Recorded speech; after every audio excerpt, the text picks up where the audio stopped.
Hey guys, alright, so today we're talking about squat stance because something that I hear from a lot of patients that I see or CrossFit athletes that I coach is that they've always been told that you have to be in shoulder width stance, your toes have to be pointed straight forward, and that's just not necessarily the case for everybody. Anatomical differences are going to change things a little bit. That's going to be the main thing.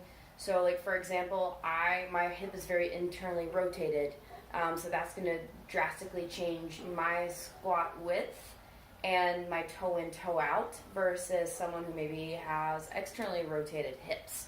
What I mean by that is our hip joints. So if we have the pelvis bone that kind of is this like C curve pointing outwards, and then the top of the femur comes in there. So like mine, I W sat a lot as a kid, which is where your legs are out to the side. So I kind of permanently set mine a little bit turned in. Doesn't really cause an issue.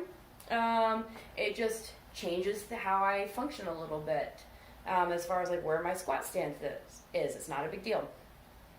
So easy way to check. What we're going to do, typically when I check this on patients, I do have them laying down, but for the purpose of a video without a videographer, I'm going to do it standing. So I'm going to take this knee, hug it into my chest as far as I can without my pelvis rotating under.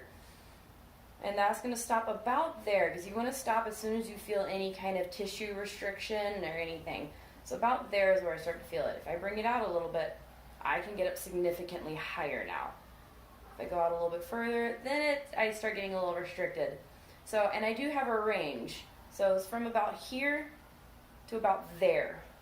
I can stay in the same range. And you'll find typically females are going to have a little bit more range that they can play with. When you actually watch me squat, I'm on the further outside of that, but that's more my ankle mobility at that point that affects it. But I do want to stay in that range because as soon as I start getting further than this, once I start getting out here, then you see I'm losing some of that mobility at that point.